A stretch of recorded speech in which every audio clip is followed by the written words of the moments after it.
Step into the world of A's for Adversity, a podcast where we explore the journey of motherhood. Join us weekly as we navigate the intricate garden of self-discovery amidst the trials of motherhood. This is your space to nurture your identity and bloom. I'm your host, Jen Banks. Hey there, thanks for joining me on the podcast this week. I am excited to introduce you to our guest. But before we do that, I have an announcement. I was going to save it for the end, but I was just too excited. I am speaking at the Momentum Next Level Summit on March 22nd. It's an all-day event from 10 to 4. And I'm just so excited. It's aligned with my purpose and exactly what I love to share about identity.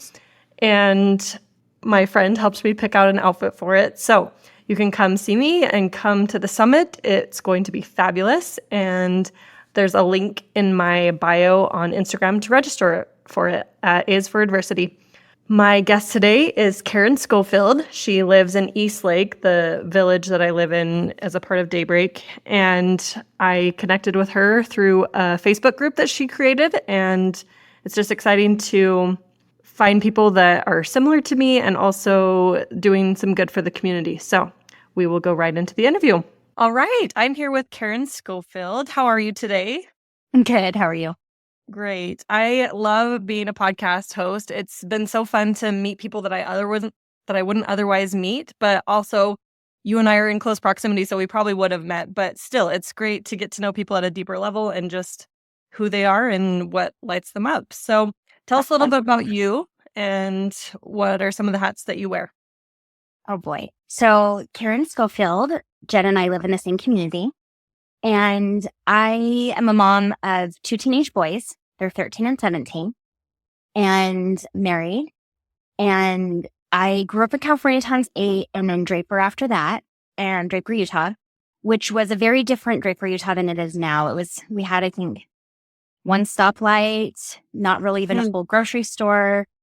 Yeah. So it's booming now and very different. But anyway, that was fun.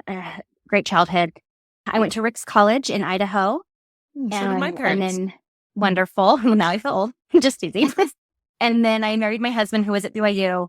And then I put him through law school, supported us financially, became a realtor in Oregon where we lived and loved that. Eventually had our first child, moved to Utah, had our first child and then our second child.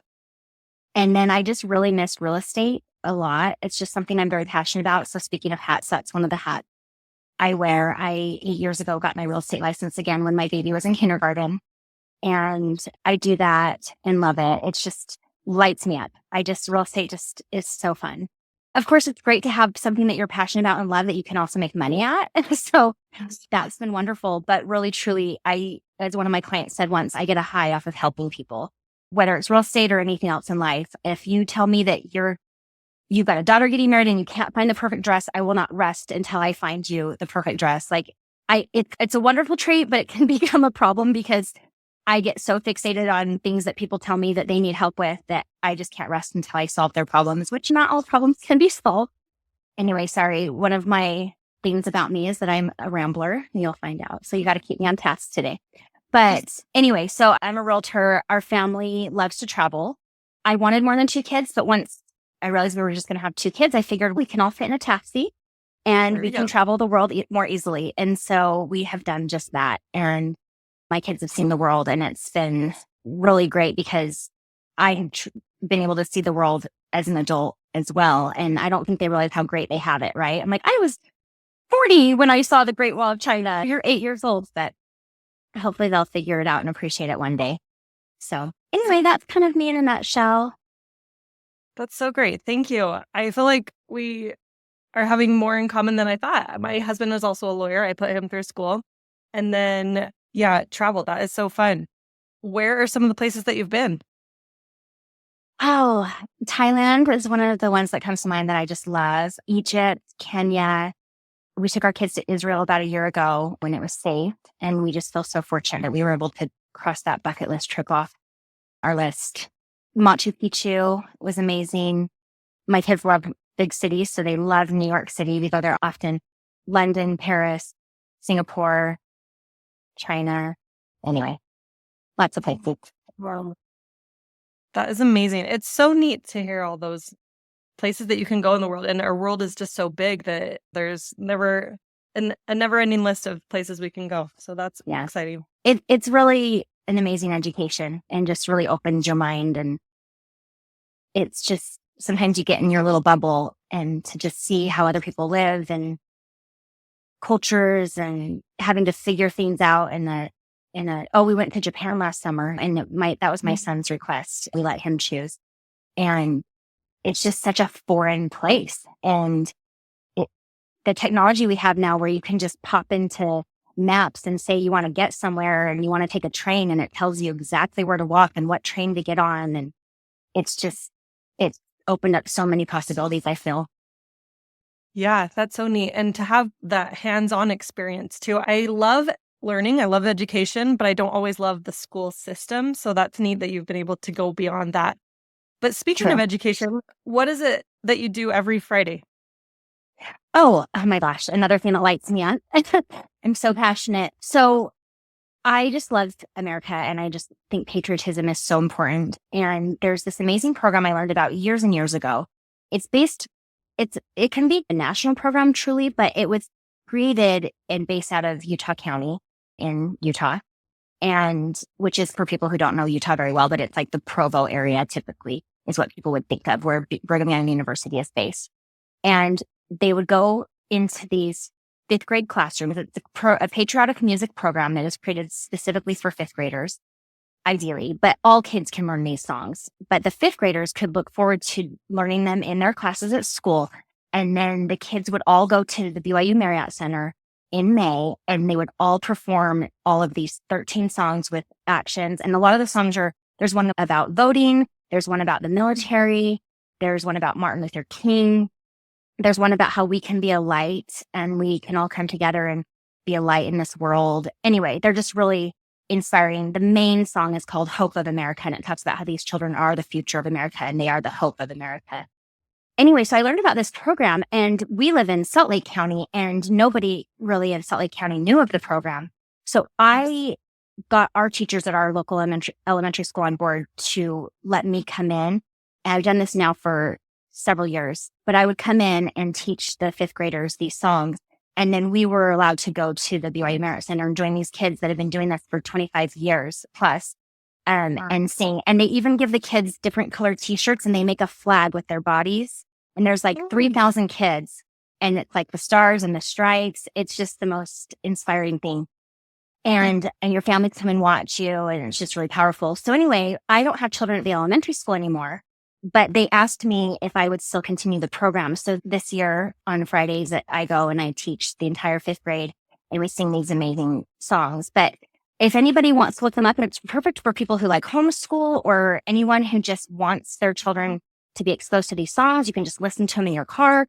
But it's hopeofamerica.org. It's a free program. You can just click in there and you can find all the songs. There's cute little videos that teach you the actions that actually mirror them. So I've had to learn the opposite, to stand in front of the children so that they're mirroring me. Anyway, really powerful program. Yeah, that is so neat. And what a gift that you're able to provide that and help instill that in the children, that they can be proud of their country and just learn those songs that they probably wouldn't otherwise learn. So that's great. They love it. They love it. Yeah, that's a good way to give back to the community too. I love it. And it sounds like you've also been the room parent often, or just really involved in the school education system. I'm a former teacher, so I love that. I love when I see people in the community just really supporting teachers and being there for them, because they don't get that a lot. My kids always say my name's Karen for a reason.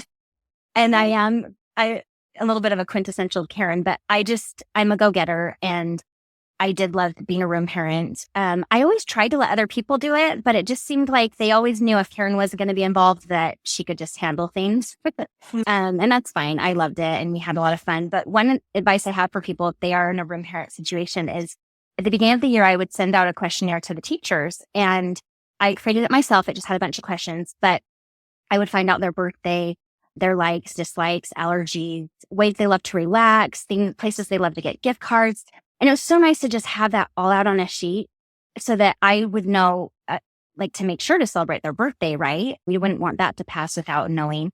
And then Teacher Appreciation Week, it made it so much easier. it just really helped. And I think the teachers really appreciated it. Yeah, I think that's wonderful. Again, speaking from a teacher perspective, I started that when my son was in preschool, even. I asked the teacher all those things as well. So I think that's great advice to pass on because we don't always know what might make a teacher feel loved or seen or appreciated. So That's true. Everyone yeah. definitely, they always joke about how teachers don't need more candles and hand soap, right? And I mean, I'm sure everyone loves it. I love it. But yeah, like you said, if you can find out truly what they love and how their love language. Yeah. Do you have a favorite quote or mantra that comes to mind? One that my dad would always say to me that I've adopted is, I know not what the future holds, but I know who holds the future. I just really feel, I believe in God. I feel like it's just the core of who I am. And I don't know, I just feel like if I have faith in him and that my life is in his hands, if I let it be, and it's worked really well for me. Yeah, that's such a good reminder. I love that.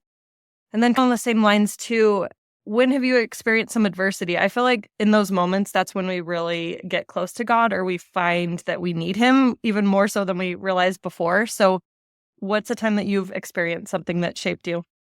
I experienced some miscarriages and really feel like after experiencing that, it really gave me a lot of empathy for others who deal with any type of infertility. And it can look very different for a lot of different people.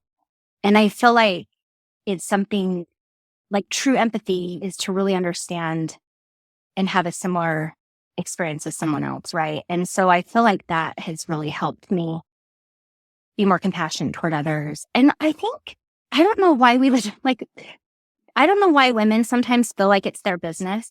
Other people's family planning and situations in life is their business. And I think it's all well-meaning, well-intended when people are like, oh, give me grandchildren. You want to be a grandma. And it's great. I mean, I want to be a grandma, right? But I think we just have to be very sensitive. And I think sometimes people aren't, and it can be very hurtful. It's a very sensitive topic. So that's just something. Another thing I told myself I wasn't going to talk about, but it's just been on my mind, is we lost my younger brother last summer. And I have an older brother and a younger brother. He was 38. And it was the circumstances surrounding his death was pretty traumatic for our family. And I'm the type of person where everyone in a family leans on. And it was really trying to be everything for everyone and then also find your own more on your own and grieve on your own as well. And that's been a really big challenge for me. And life also goes on. I had lost someone that close to me before. Grandparents, of course, is hard, but when they're old, you're so happy that they're able to not have their adversities anymore. So this one was really tough. And my parents were relying on me a lot to plan the entire funeral and make everything happen. And it was, I guess, a good distraction to be the taskmaster, if you will. But over time, I did have to find my own personal ways to grieve. And I was able to do that. And I think it really brought out who your true friends are. Yeah. It was really surprising, the people who really stepped forward and others who didn't. And I felt like there were people that I didn't necessarily feel close with, but because they had lost a loved one, they had that empathy and they were able to show that to me. And I even have some sweet friends that still made sure that they marked on their calendar his birthday so that they could remember me to reach out. And it's just taught me a lot of things to be more considerate and more thoughtful and mindful of others who have lost loved ones. And I always thought I was thoughtful and I always thought that I was a good friend, but now I have this whole aspect with death and grief that I can be more mindful of with others. And it's a gift.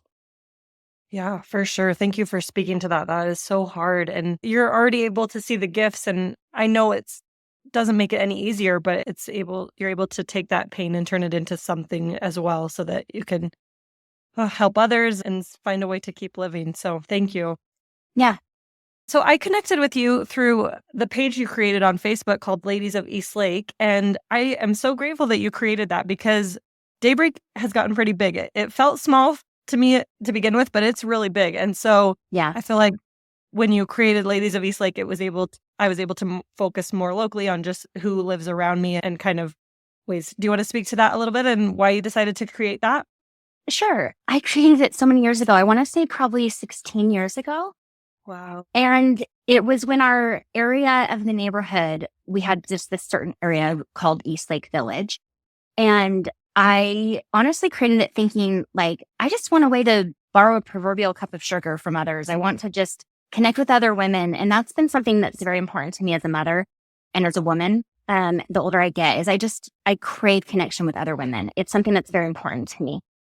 And I just literally created it one day on a whim. There's another community neighborhood Facebook group in the community that has men and women. And I just felt like I wanted a safe place for women. And I always tease that we don't discuss hot topics, which are religion, politics, immunizations. There's all the things, right? It's a very safe place that I just want to not be a place for debate and not a place for negativity. It's just a place where we tear each other up. We build each other up. My dad always says those who throw dirt are losing ground. And I do feel like that's true. And I feel like I wanted it to be a safe place. So I literally just started by adding as many women as I knew. And I think we're up to about 2,000 women now. And I allow anyone in the community that we live to join. And I vet every single person because I want to be sure that it is a safe place. But it's become a really good place for people in the community. I'm quite proud of it. It's a lot of work moderating, but it is something I am proud of because so many women comment on how safe they feel in the group and that they feel like they can ask anything and they're not ridiculed and we need each other. Yes, for sure. We definitely do. My highest value is connection. So I really appreciate that. And again, finding our similarities. I'm a connector and gatherer of people and women. So that resonates with me. So I am so appreciative of the work that you do for that and for the community, because in this day and age, social media is the way that we find each other. Primarily, there are other ways, of course, but I'm grateful for that space that we can ask for help or connect or meet others and do those types of things. So thank you. Yeah. It can be a good part of social media, right? Yes, right. One of the few. And then is there anything else that you wanted to share about your daily life or something that lights you up? I guess just like what you were just saying, connecting with other women. I'm constantly thinking of ideas that I want to use to connect with other women, girls' trips, or I just started a foodie group where I just want to go try all the yummy restaurants that I never get to try. And sometimes date night can be really challenging, right? And also, like I said, I really love to also connect with women. So that's been a fun thing, and the book group and all the different things. But I just would say, if you're feeling that you personally need that connection, anyone out there, just take a step. Like if you're an introvert and that's not really your strong point, find a friend that's really good at it, like Jen and I, and make them plan your things. I'm sure they'd be happy to, but make sure they include you, right? So that's just something I think is really key. And I'm just really thankful for other women in my life. And just something on my mind. Perfect. Thank you, Karen. It was so good to talk with you and get to know you better and see what a strong person you are in the community. So thank you for being that. And like you said, yeah, once other people know that you do that, they tend to ask a lot of you. But at heart, we love doing it, and it's a good way to contribute and to give back. So thank you. Yeah, love it. Thank you, as always, to Blaine from Ride the Wave Media, and I hope you have a great week.